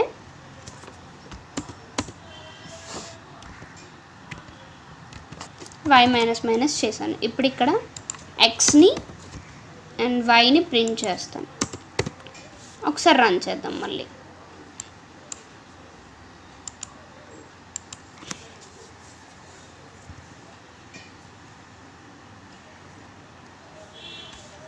ఇప్పుడు అవుట్పుట్లో చూసుకుంటే తగ్గింది చూసారా, అంటే ఒక వాల్యూలో ఇందులో స్టోర్ చేస్తే అవ్వలేదు.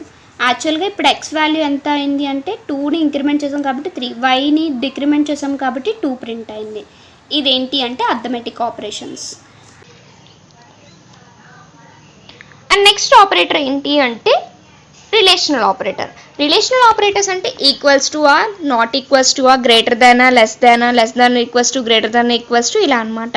రెండు ఈక్వల్ అయ్యి అనుకో ట్రూని రిటర్న్ చేస్తుంది. నాట్ ఈక్వల్ టు అనుకో, A not equals to B అనుకో ట్రూ రిటర్న్ చేస్తుంది.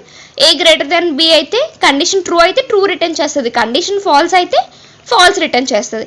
ఏ వాల్యూ ఫర్ ఎగ్జాంపుల్ 10 ఉంది, బి వాల్యూ 3 ఉందనుకో, రెండు నాట్ ఈక్వల్ కదా, ఫాల్స్ రిటర్న్ చేస్తుంది. ఒకవేళ B value and A value, A not equals to B అన్నాం, ఏ వాల్యూ 10 ఉంది, బి వాల్యూ 3 ఉంది, ఏ రెండు నాట్ ఈక్వలే కదా ఏ అండ్ బి. సో అప్పుడు ఏంటంటే ట్రూ రిటర్న్ చేస్తుంది. ఒకవేళ ఏ వాల్యూ అండ్ బి వాల్యూ రెండు ఈక్వల్ అనుకో అప్పుడు ఫాల్స్ రిటర్న్ చేస్తుంది అనమాట. ఇలా ఇది రిలేషనల్ ఆపరేటర్. దీని ఎగ్జాంపుల్ కూడా ఒకసారి చూద్దాం, మీకు బాగా అర్థమవుతుంది.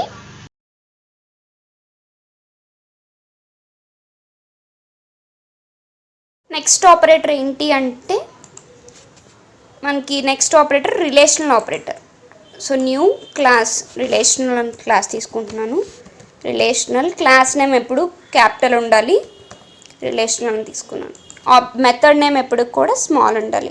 సో ఫస్ట్ లైన్ ఏం చేస్తామంటే ఇంపోర్ట్ చేసుకుంటాం. Import Java dot space import Java dot IO dot star, okay, semicolon. ఇప్పుడు రిలేషనల్ తీసుకున్నాను కదా క్లాస్ నేమ్, దీని లోపలికి ఏం చేస్తానంటే ఫస్ట్ మెయిన్ ఫంక్షన్ తీసేసుకుంటాను. Public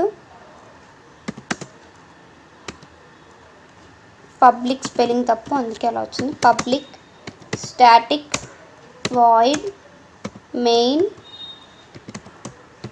string args. Okay, so ఇప్పుడు మళ్ళీ ఒక కర్లీ బ్రేస్ ఓపెన్ చేస్తున్నాను. ఇప్పుడు ఇక్కడ ఏం చేస్తున్నాను అంటే ఇంట్ a equals to 7 and b equals to 11 ఇచ్చాను. వాల్యూస్ని డిక్లేర్ చేసుకున్నాను. ఇప్పుడు ఏం చేస్తానంటే ఒక్కొక్క దాన్ని ప్రింట్ చేయాలి. సో ఎలా అంటే ఆపరేటర్స్, రిలేషనల్ ఆపరేటర్స్ యూజ్ చేసుకొని ప్రింట్ చేస్తాను. సిస్టమ్ డాట్ ఎస్అవుట్ కదా,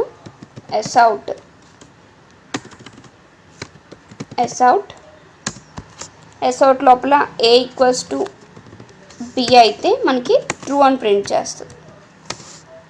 ఎస్అవుట్ a not equals to b, condition true అయితే ట్రూ అని ప్రింట్ చేస్తుంది. ఎస్అవుట్ a గ్రేటర్ దాన్ b, ఎస్అవుట్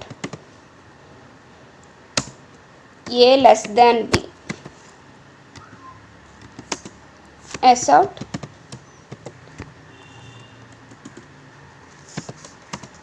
ఏం ప్రింట్ చేయాలి, a greater than or equals to b,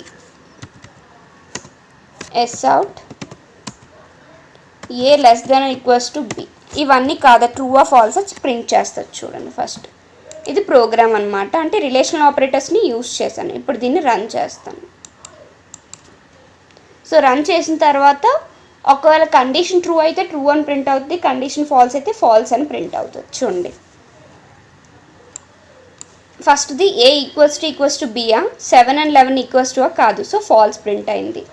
next system dot out dot println a not equals to b, అంటే రెండు not equal కదా, so true print అయింది. a is greater than B, falls.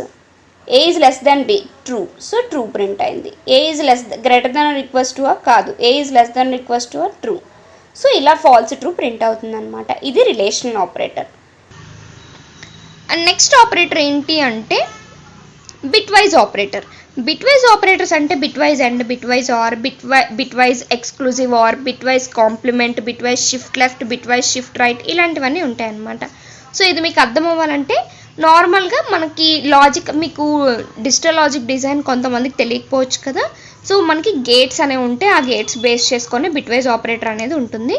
ఒకసారి అవి చూద్దాం. And రెండు 0 0 ఉంటే 0 అంట, 0 1 ఉంటే 0 అంట, 1 0 ఉన్న 0 అంట, 1 1 ఉంటే 1. ఇది ఎలా చెప్తామంటే 0 + 0 0, 0 + 1. ఇక్కడ ఎండ్ అనేది ఏంటంటే రెండు చూడాలి, రెండు ట్రూ అయితేనే ట్రూ అవుతావు. నీకు 0 0 రెండు 0 + 0, 0 అండ్ 0 తీసుకుంటే 0 వస్తుంది. 0 అండ్ 1 రెండు ట్రూ అయితేనే నీకు ట్రూ. సో ఒకటి 0 అంటే ఫాల్స్, 1 అంటే ట్రూ. రెండు ట్రూ అయితేనే ట్రూ అవుతుంది ఎండ్లో, లేదంటే ఫాల్స్ అనమాట. సో 1 and 1 రెండు ట్రూ కాబట్టి 1 అనమాట. ఓకేనా. నెక్స్ట్ ఆర్, రెండిట్లో ఏది ట్రూ అయినా ట్రూ అయిపోద్ది ఆర్ అయితే. ఇక్కడ చూడండి 0 0 ఫాల్స్ ఉంది, సో అవుట్పుట్ ఫాల్సే వస్తుంది. Next 0 1 0 false true, so true false true false true.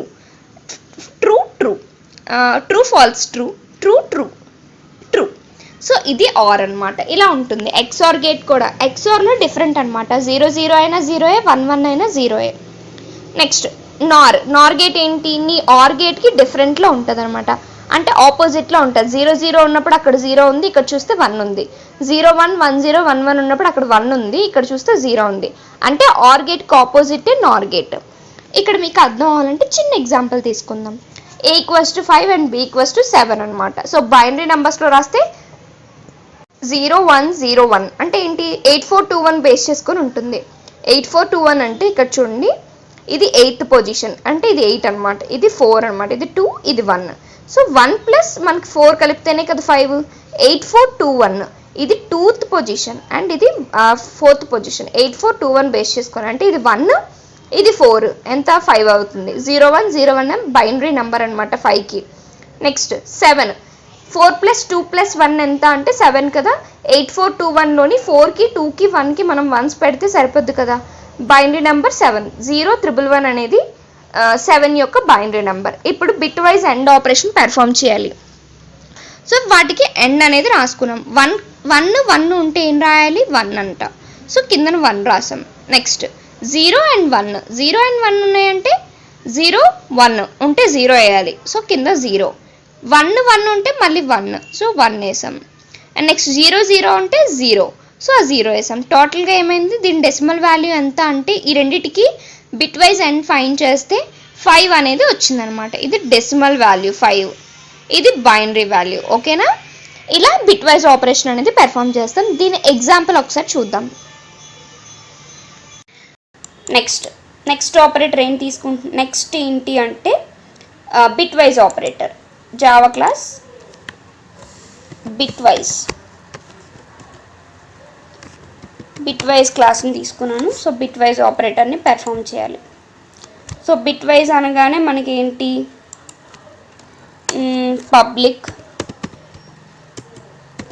Public static void main string, main లోపల స్ట్రింగ్ ఆర్గ్స్. సో ఎంటర్ చేశాను. ఇప్పుడు ఇక్కడ ఏం చేస్తున్నానంటే ఒక స్ట్రింగ్ని డిక్లేర్ చేసుకున్నాను. String str.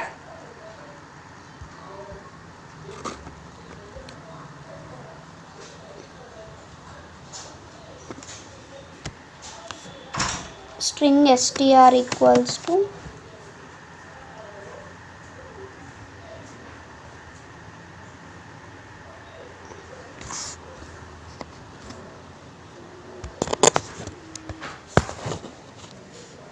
So bitwise operator కాబట్టి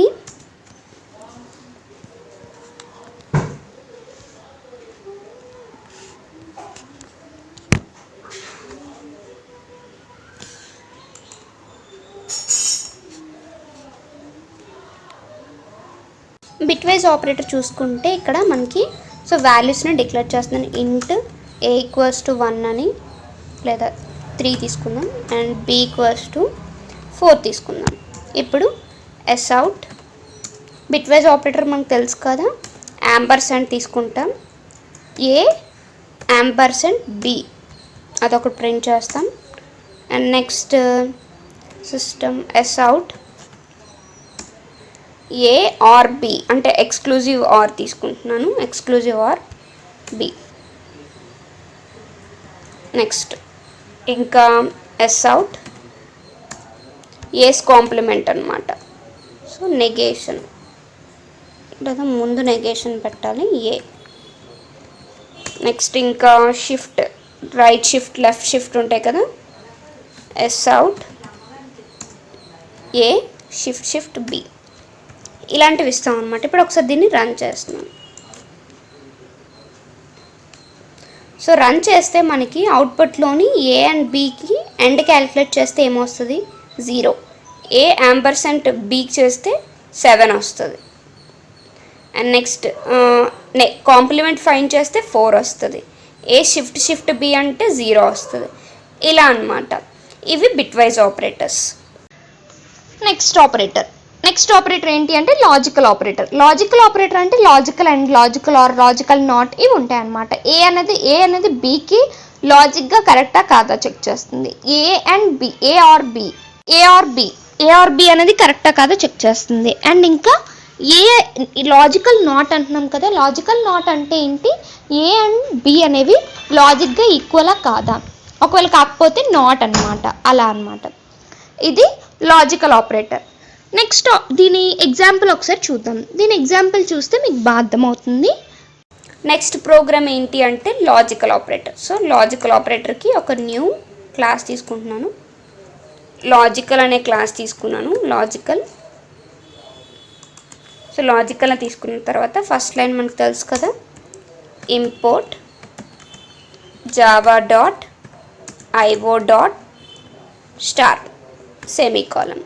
ఇప్పుడు లాజికల్ ఆపరేటర్కి మనం లాజికల్ ఆపరేషన్స్ ఎలా పెర్ఫామ్ చేస్తాము అనేది చూస్తే,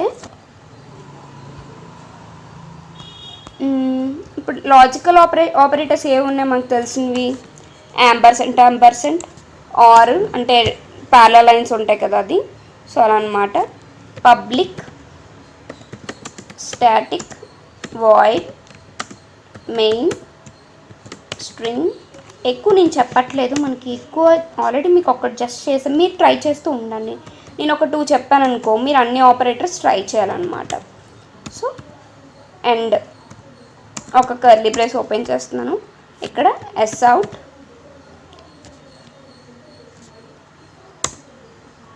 డైరెక్ట్గా ఇచ్చేస్తున్నాను. 5 > 3 అండ్ ఇంకోటి చెక్ చేయాల్సింది ఏంటంటే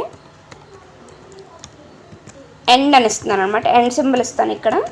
సో అండ్ యాంపర్సెంట్ 2 యాంపర్సెంట్లు ఇచ్చాను.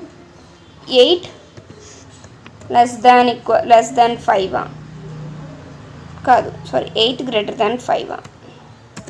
ఈ 2 కండిషన్స్ ట్రూ అయితేనే ట్రూ అని ప్రింట్ అవుతుంది, ఓకేనా. ఇది ట్రూ అయ్యి ఇది ఫాల్స్ అయినా ఫాల్స్ అని ప్రింట్ అవుతుంది. అండ్ అదే కదా మనకు తెలిసింది. నెక్స్ట్ సేమ్ ఇలానే ఇస్తున్నాను, ఎస్ అవుట్. ఇప్పుడు చూడండి, ఒకటి కండిషన్ ట్రూ ఇస్తాను, ఒక కండిషన్ ఫాల్స్ ఇస్తాను. 5 > 3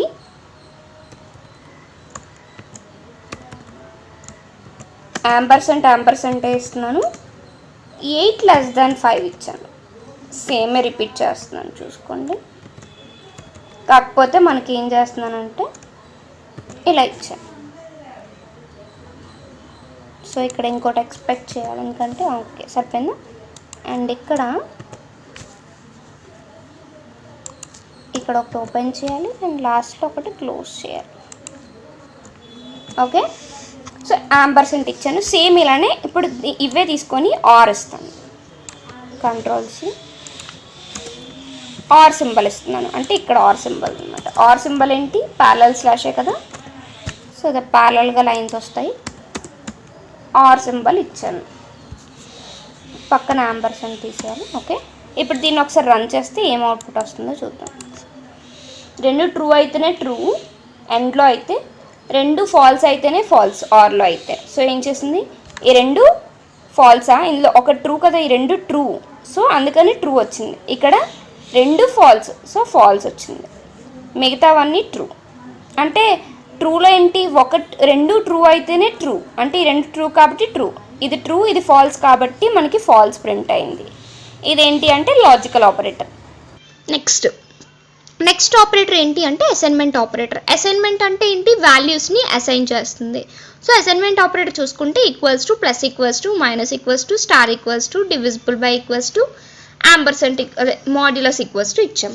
సో ఇప్పుడు z = x+y అన్నాం. ఎగ్జాంపుల్లో చూడండి, z = x+y అన్నాం. సో x+y అనేది ఈక్వల్స్ టు z. x+y ఎంతైతే వాల్యూ ఉంటుందో జెడ్లో స్టోర్ అవుతుంది. నెక్స్ట్ ప్లస్ ఈక్వల్స్ టు అన్నాం. z + x అంటే z = z+x అనమాట. ఇనీషియల్గా మనం ఇక్కడ z = 0 తీసుకోవాలి. సో 0 తీసుకున్నాక 0 + x వాల్యూ ఎంత అంటే ఫర్ ఎగ్జాంపుల్ 5 తీసుకున్నాం అనుకో, z లోపల ఇప్పుడు 5 వాల్యూ స్టోర్ అవుతుంది అనమాట.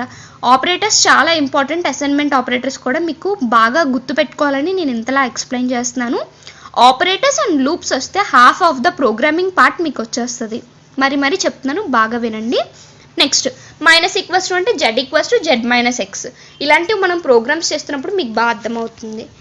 ఇలా అనమాట. స్టార్ ఈక్వల్స్ టు అయినా, డివిజిబుల్ బై ఈక్వల్స్ టు అయినా, మాడ్యులస్ ఈక్వల్స్ టు అయినా ఇలా చేస్తాం. ఈ అసైన్మెంట్ ఆపరేటర్లో మనకి ఇంపార్టెంట్వి అవి అండ్ అన్ఇంపార్టెంట్ కూడా ఉన్నాయి. ఇవి ఏంటి అంటే left shift and assignment operator, right shift and assignment operator, bit wise and bit wise exclusive are, ఇవి కూడా ఉన్నాయి. వీటిని మనం ఎక్కువగా యూజ్ చేయము, కానీ తెలుసుకుంటే మంచిది. అండ్ నెక్స్ట్ ఆపరేటర్ ఏంటి అంటే దీని ప్రోగ్రామ్ ఒకసారి చూద్దాం. దీని ప్రోగ్రామ్ చూసిన తర్వాత నెక్స్ట్కి వెళ్దాం. నెక్స్ట్ ఆపరేటర్ ఏంటి అంటే అసైన్మెంట్ ఆపరేటర్. సో కొత్తగా తీసుకొని న్యూ అసైన్మెంట్ ఆపరేటర్స్, వాల్యూస్ని అసైన్ చేసుకోవాలి. Assignment, okay. అసైన్మెంట్ ఆపరేటర్స్ ఇస్తున్నాను. అసైన్మెంట్ ఆపరేటర్స్కి వచ్చినప్పటికీ ఇక్కడ ఏంటంటే public, static, void main, string, args, okay. So ఇప్పుడు అయిపోయిన తర్వాత ఒక ఓపెన్ చేస్తున్నాం బ్రేస్. ఇక్కడ var int a = 4 అని ఇచ్చాను, ఓకే. int var అని కూడా డిక్లేర్ చేసుకున్నాను, ఓకే. ఇప్పుడు అండ్ ఇంకా ఈ వేరియబుల్ని అంటే ఈ వేర్ లోపలికి ఏ వాల్యూని స్టోర్ చేస్తున్నాను. ఇప్పుడు ప్రింట్ చేయాలి. ఎస్ అవుట్ ఏంటి వేర్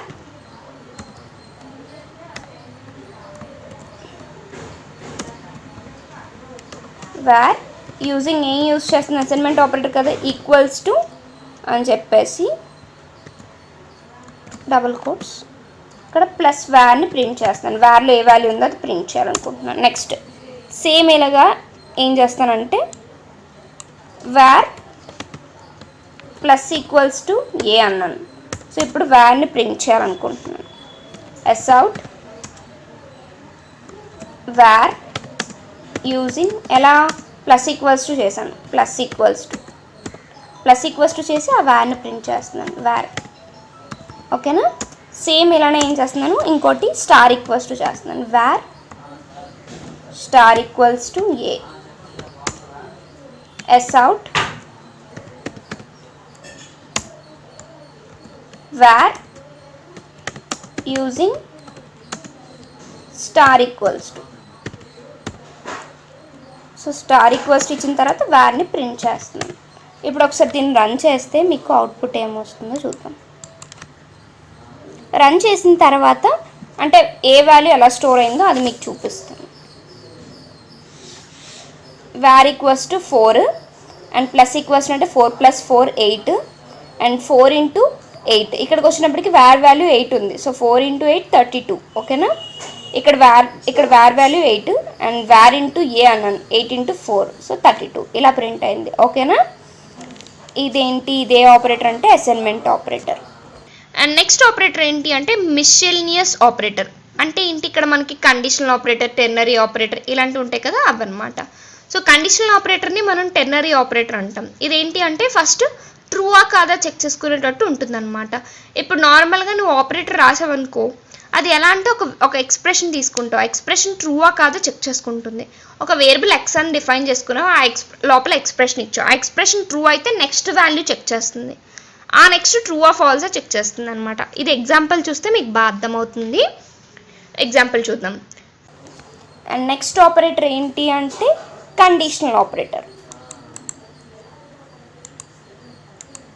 సో కండిషనల్ నేమ్ ఇస్తున్నాను, కండిషనల్.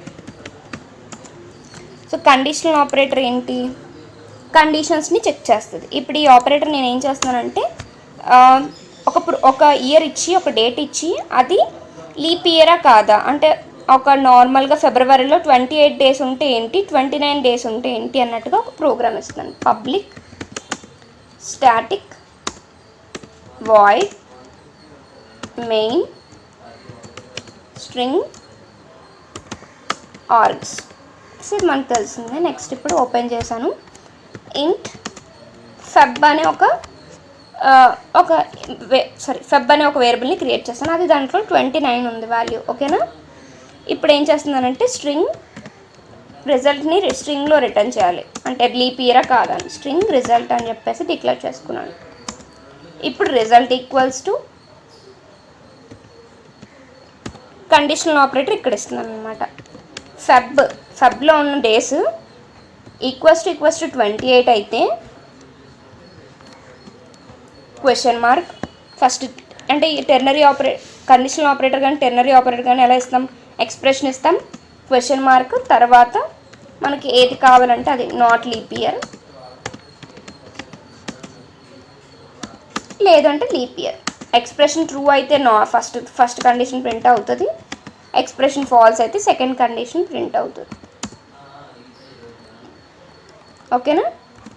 సో ఎక్స్ప్రెషన్ ట్రూ ఆ ఫాల్సా మనకి ఇప్పుడు తెలుస్తుంది. S out result. ఇప్పుడు ఇక్కడ చూడండి, ఫెబ్ ఈక్వల్స్ టు మనం 29 డిక్లేర్ చేసుకున్నాం, కానీ ఇక్కడ ఈక్వల్స్ టు 28 అయితేనే ఈ కండిషన్ ట్రూ అయితే ఇక్కడికి వెళ్తుంది, కండిషన్ ఫాల్స్ అయితే నాట్ లీప్ ఇయర్ ప్రింట్ అవుతుంది. ఫెబ్ ఈక్వల్స్ టు 28 అయితే ఇదేంటి నాట్ లీప్ ఇయర్, సో ఇది ట్రూ అయితే ఇక్కడికి వెళ్తుంది, తర్వాత ఇక్కడికి వెళ్తుంది. ఈ రెండు కండిషన్స్ చెక్ చేసి రెండు ఫాల్స్ అయితే అప్పుడు ఇక్కడికి వస్తుంది. సో ఇప్పుడు మనది ఏంటి, ప్రోగ్రామ్ని రన్ చేస్తున్నాం.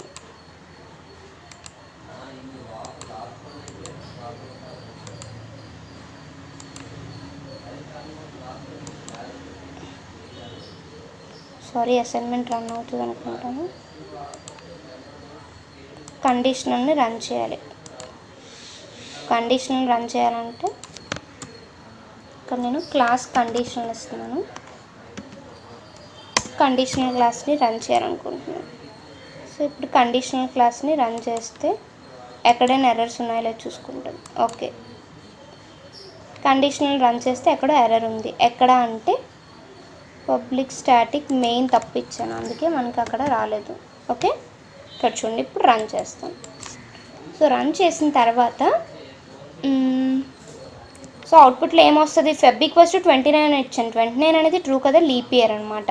ఈక్వల్స్ టు 28 అయితే నువ్వు ఇచ్చిన ఈక్వల్స్ టు 29, కానీ నువ్వు ఇచ్చింది ఒకళ్ళు 28 అయితే నాట్ లీప్ ఇయర్ ప్రింట్ అవుతుంది. చూడండి, ఇక్కడ చేంజ్ చేస్తున్నాను, 28 అని ఇచ్చాను. ఇప్పుడు నువ్వు ఇచ్చిన కండిషన్ చెక్ చేసుకుంటుంది. ఈక్వల్స్ టు అయితే 28 అయితే నాట్ లీప్ ఇయర్ అని ప్రింట్ అవుతుంది. ఇక్కడ కాకపోతే ఈ రెండు కాకపోతే అప్పుడు ఇక్కడికి వెళ్ళి లీప్ ఇయర్ అని ప్రింట్ అవుతుంది. చూసారా, నాట్ లీప్ ఇయర్ అని ప్రింట్ అయింది.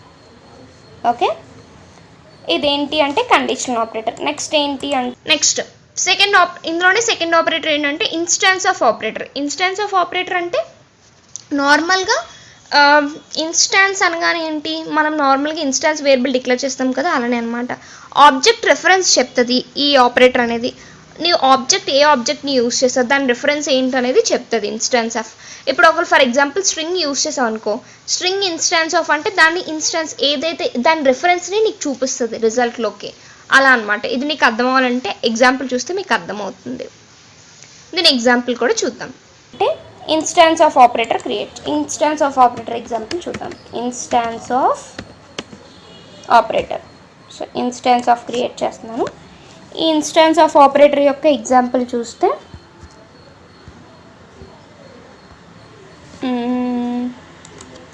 మెయిన్ ఫంక్షన్ ఇచ్చేస్తున్నాను. Public static void main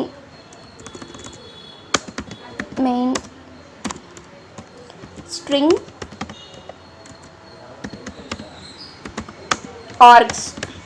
okay, ఇప్పుడు కర్లీ బ్రేస్ ఓపెన్ చేసాం. కర్లీ బ్రేస్ ఓపెన్ చేసిన తర్వాత నేను ఒక స్ట్రింగ్ని డిక్లేర్ చేసుకుంటున్నాను. స్ట్రింగ్ str ఈక్వల్స్ టు మన CSC and IT tutorial for you అని ఇస్తున్నాను. ఓకే, ఇది స్ట్రింగ్ డిక్లేర్ చేసుకున్నాను. ఇప్పుడు Boolean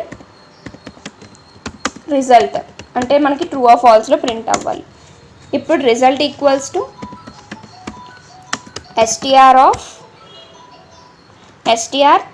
okay, instance of operator use చేస్తున్నాను. దీని ఇన్స్టాన్స్ ఫైండ్ చేయాలి, స్ట్రింగ్ యొక్క ఇన్స్టాన్స్ అనమాట. ఓకే, ఇప్పుడు అవుట్పుట్లో ప్రింట్ చేయాలి. ఎస్అవుట్ లోపల ఒకవేళ ఇది str అనేది ఆబ్జెక్ట్, ఒక స్ట్రింగ్ యొక్క ఆబ్జెక్ట్ అయితే, అంటే నేను ఆబ్జెక్ట్ అనుకో, ఈ str అనేది ఇప్పుడు స్ట్రింగ్కి ఆబ్జెక్ట్ క్రియేట్ చేసాము str అనేది. సో అలా అయితే ఆ రిజల్ట్ని ప్రింట్ చేయాలంట. So is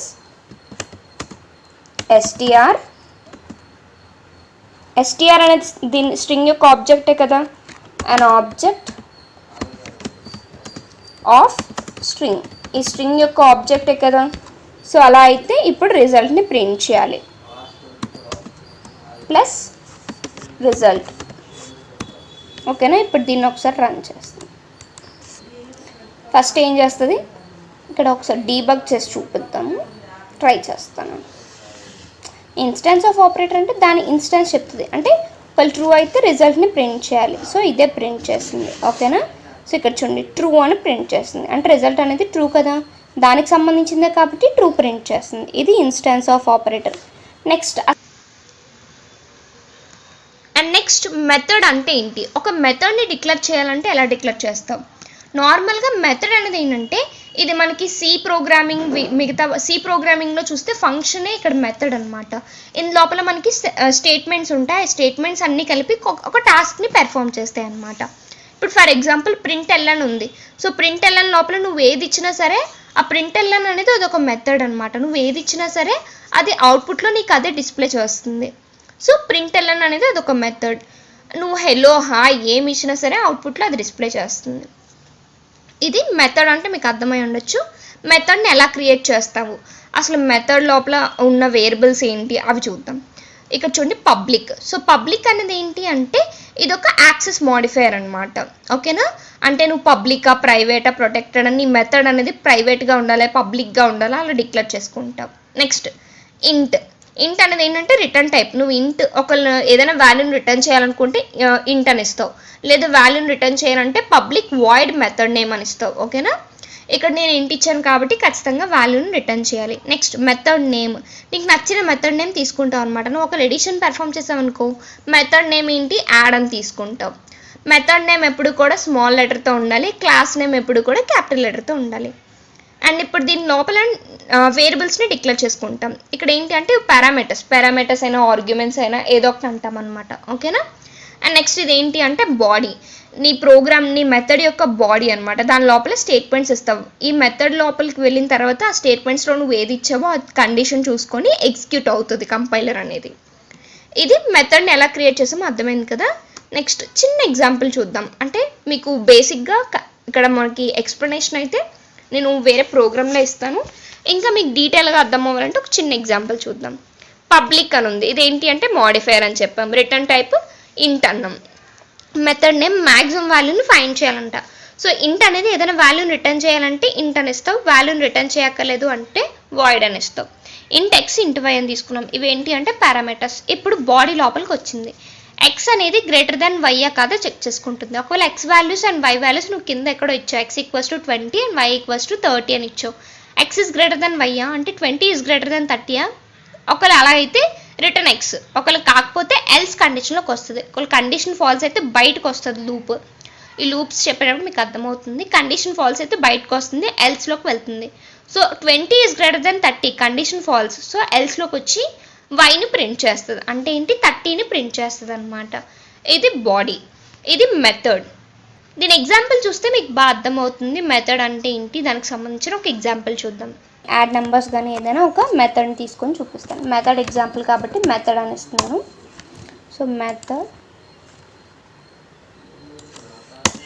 public static void main string args. Okay, ఇలా ఇచ్చిన తర్వాత కర్లీ బ్రేస్ ఓపెన్ చేసిన తర్వాత ఇంట్ సమ్ ఈక్వల్స్ టు ఫస్ట్ ఇంట్ num1 అని ఇస్తున్నాను. num1 ఈక్వల్స్ టు 20 ఇచ్చాను. అండ్ ఇంట్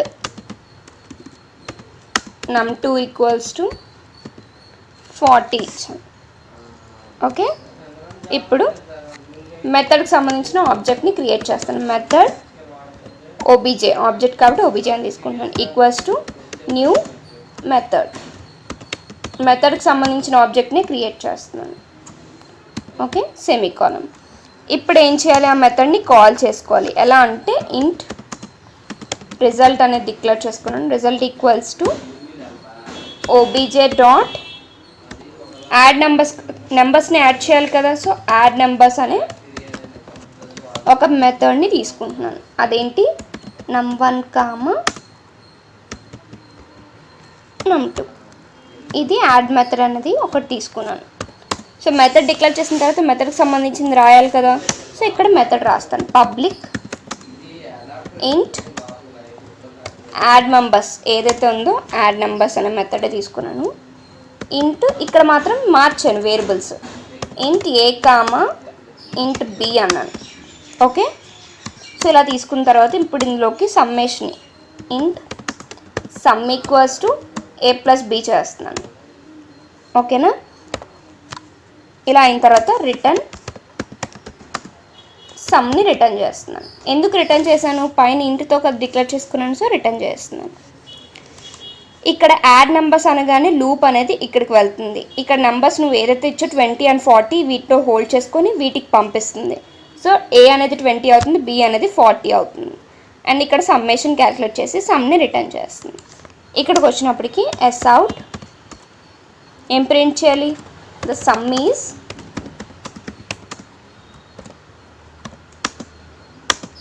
ప్లస్ రిజల్ట్ని ప్రింట్ చేస్తుంది. ఇక్కడ రిజల్ట్ ఇందులో ఏదైతే వచ్చిందో ఆ రిటర్న్ సమ్ని రిటర్న్ చేసి ఆ సమ్ని ఈ రిజల్ట్లో స్టోర్ చేస్తుంది.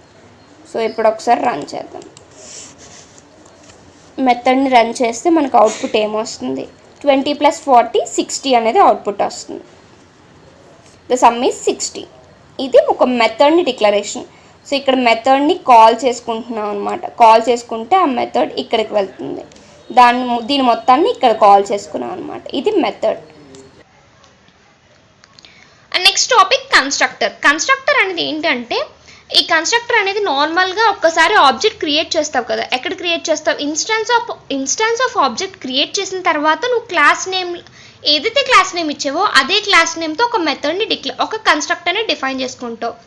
దాన్ని మనం కన్స్ట్రక్టర్ అంటాం అనమాట. ఇన్స్టాన్స్ ఆఫ్ క్లాస్ తర్వాతే ఇస్తావు. అంటే ఒక ఇన్స్టాన్స్ ఆఫ్ వేరియబుల్ క్రియేట్ చేసిన తర్వాత మాత్రమే నువ్వు కన్స్ట్రక్టర్ని డిఫైన్ చేసుకోవాలి. దీని సింటాక్స్ చూసుకుంటే చూడండి, క్లాస్ నేమ్. సో క్లాస్ అనేది ఏంటి, నువ్వు తీసుకున్న క్లాస్ నేమ్ అనమాట, క్లాస్. అండ్ క్లాస్ నేమ్ అనేది ఏదో క్లాస్ నేమ్ ఇవ్వచ్చు. అండ్ నెక్స్ట్ క్లాస్ నేమ్ ఇదేంటి అంటే, నువ్వు ఏదైతే క్లాస్ నేమ్ ఇచ్చావో అదే సేమ్ నేమ్తో ఇవ్వాలి. ఇది కన్స్ట్రక్టర్ అనమాట. ఓకేనా. దీని ఎగ్జాంపుల్ అంటే దీని ప్రోగ్రామింగ్లో ఎలా క్రియేట్ చేస్తామో అది కూడా చూస్తే మీకు బాగా అర్థమవుతుంది. ఇవి 2 types ఆఫ్ కన్స్ట్రక్టర్స్ ఉన్నాయి. నో ఆర్గ్యుమెంట్స్ అంటే ఆర్గ్యుమెంట్స్ లేని కన్స్ట్రక్టర్ ఉంటుంది, అండ్ పారామీటరైజ్డ్ కన్స్ట్రక్షన్ ఉంటుంది. First no arguments constructor. So ఇక్కడ చూడండి, క్లాస్ డెమో అని తీసుకున్నాను, ఇంట్ నెంబర్ అని ఇచ్చాను. సో ఇంట్ నెంబర్ అనేది ఏంటి, మెథడ్ లోపల డిక్లేర్ చేశాను. క్లాస్ లోపల డిక్లేర్ చేశాను నేను. క్లాస్ లోపల డిక్లేర్ చేసిన దాన్ని ఏమంటాము అంటే ఇన్స్టాన్స్ వేరియబుల్. మెథడ్ లోపల కాదు, క్లాస్ లోపల డిక్లేర్ చేసాం. ఏదైతే క్లాస్ నేమ్ తీసుకున్నావో అదే క్లాస్ నేమ్తో ఒక కన్స్ట్రక్టర్ని డిఫైన్ చేసుకున్నావు. ఇక్కడ డెమో అనేది ఏంటి అంటే కన్స్ట్రక్టర్ అనమాట. సో నెంబర్ ఈక్వల్స్ టు 3 అంట. ఈ నెంబర్ వాల్యూ 3 ఇచ్చావు అంటే డెమోలోకి వెళ్ళి నెంబర్ వాల్యూ 3 తీసుకుంటుంది. ఇది నార్మల్గా నీకు ఏ పారామీటర్స్ లేకపోతే. ఒకవేళ పారామీటర్స్ ఉంటే ఎలా చేస్తావు. సెకండ్ది పారామీటరైజ్డ్ కన్స్ట్రక్టర్ కదా. ఒకవేళ పారామీటర్స్ ఉంటే క్లాస్ డెమో అని తీసుకున్నావు, ఇంట్ ఏ అని డిక్లేర్ చేసుకున్నావు, డెమో లోపల ఇంట్ బి అని ఇచ్చావు. అంటే ఇక్కడ పారామీటర్స్ ఉన్నాయన్నమాట. ఈ కన్స్ట్రక్టర్కి పారామీటర్స్ ఉన్నాయి. And A equals to B, ఈ రెండు ఈక్వల్ అంట. అంటే నువ్వు ఏ వాల్యూ ఇచ్చినా ఈ రెండు ఈక్వల్ అవుతుంది. ఓకేనా. ఇది పారామీటరైజ్డ్ కన్స్ట్రక్టర్. ఈ రెండింటికి మనకి దీని ఎగ్జాంపుల్స్ చూస్తే మీకు బాగా అర్థమవుతుంది. ఎగ్జాంపుల్స్ చూద్దాం. నెక్స్ట్ కన్స్ట్రక్టర్ అంటే ఏంటో తెలుసు కదా. కన్స్ట్రక్టర్లోని no arguments and no parameterized arguments చూసాం కదా. నో ఆర్గ్యుమెంట్స్కి ఎగ్జాంపుల్ చూద్దాం. No arguments, okay. నో ఆర్గ్యుమెంట్స్కి ఎగ్జాంపుల్. సో ఆర్గ్యుమెంట్స్ లేకుండా ఉన్నది కాబట్టి ఫస్ట్ ఏం చేస్తావు, ఇంట్ నమ్ అని తీసుకుంటున్నాను. సేమ్ మనం నో ఆర్గ్యుమెంట్స్ సంబంధించిందే తీసుకోవాలి. ఇదేంటి కన్స్ట్రక్టర్ అనమాట. మనం క్లాస్ నేమ్ ఏదైతే తీసుకున్నామో అదే తీసుకుంటాం. అండ్ ఓపెన్ చేశాను కర్లీ బ్రేస్. ఇప్పుడు ఇక్కడ నమ్ వాల్యూ ఇస్తున్నాను, num equals to 100. And next public static void main string args. So ఇక్కడికి వచ్చినప్పటికీ మన మెథడ్ నేమ్తో నో ఆర్గ్యుమెంట్స్ అనే మెథడ్ నేమ్కి నేను ఒక ఆబ్జెక్ట్ని క్రియేట్ చేశాను. ఒకటి t1 equals to new no arguments semicolon. Next ఇంకోటి t2 అనేది క్రియేట్ చేస్తున్నాను, no arguments t2 equals to new no arguments semicolon. ఇప్పుడు ఏం చేస్తున్నానంటే ఎస్ అవుట్. దీని లోపల t1 ఆబ్జెక్ట్ t1 డాట్ నమ్ అని ఇచ్చాను. అంటే నమ్ అని ఇవ్వగానే పైకి వెళ్ళి 100ని తీసుకుంటుంది. ప్లస్ స్పేస్ కావాలి మనకి వాటి మధ్య ప్రింట్ చేసేటప్పుడు. అండ్ ప్లస్ t2 డాట్ నమ్, 2 నెంబర్స్ని ప్రింట్ చేస్తుంది. ఓకేనా. ఒకవేళ ఇక్కడ num1 num2 అని ఇస్తే num1 num2 ప్రింట్ అవుతుంది. ఇక్కడ మనకి so t1 and t2 print చేయాలి. అంటే 100 అనే ప్రింట్ చేస్తుంది. ఆర్గ్యుమెంట్స్ మాత్రం ఏమీ ఇవ్వలేదు. జస్ట్ అంటే ఈ కన్స్ట్రక్టర్లో మనం ఎలాంటి ఆర్గ్యుమెంట్స్ ఇవ్వలేదు అనమాట. ఓకేనా. దీని అవుట్పుట్ చూసుకుంటే 100 అని ప్రింట్ అయింది. చూసారా. ఇక్కడ స్పేస్ నువ్వు ఎంత ఎక్కువ ఇస్తే అంత గ్యాప్ వస్తుంది. ఇది ఆర్గ్యుమెంట్స్ లేకుండా ఉన్న కన్స్ట్రక్టర్. నువ్వు కన్స్ట్రక్టర్లో ఎలాంటి ఆర్గ్యుమెంట్స్ ఇవ్వకపోతే చూసారా స్పేస్. ఇప్పుడు ఒకవేళ కన్స్ట్రక్టర్లోని పారామీటర్స్ ఇస్తే ఎలా ఉంటుంది? సో దాన్ని నేను పారామీటర్ అనేది తీసుకుంటున్నాను. పారామీటర్ అని తీసుకున్నాను. సో పారామీటర్ ఇస్తే ఏమవుతుంది?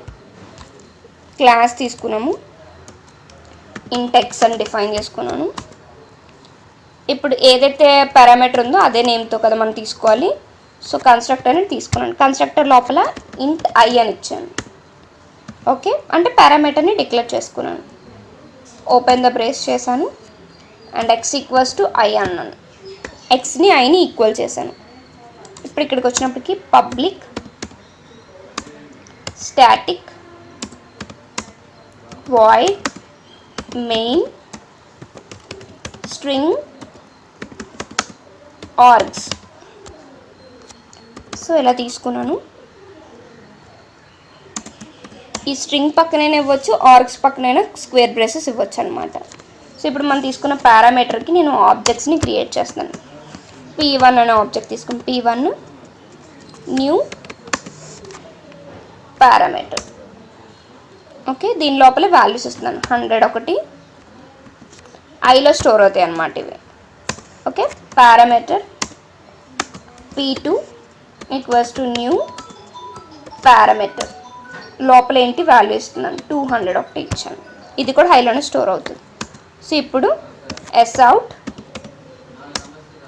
ఎస్అవుట్లోకి వెళ్ళినప్పటికీ same P1 dot X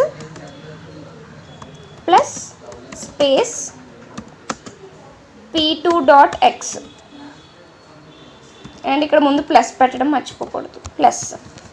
so ఇప్పుడు మనకు అవుట్పుట్ని రన్ చేసామనుకోండి, ఒకటి 100 ఒకటి 200 ప్రింట్ అవుతుంది. చూసుకుంటే అర్థమైంది కదా. ఫస్ట్ P1 లోపలికి P1 డాట్ ఎక్స్ అంటే ఒక్కసారి తీసుకుంది, ఇంకో P2 డాట్ ఎక్స్ అంటే సెకండ్ టైం ఇచ్చిన ఈ ఆర్గ్యుమెంట్ తీసుకుంది. 100 అండ్ 200 ప్రింట్ అయింది. ఇది పారామీటరైజ్ కన్స్ట్రక్టర్.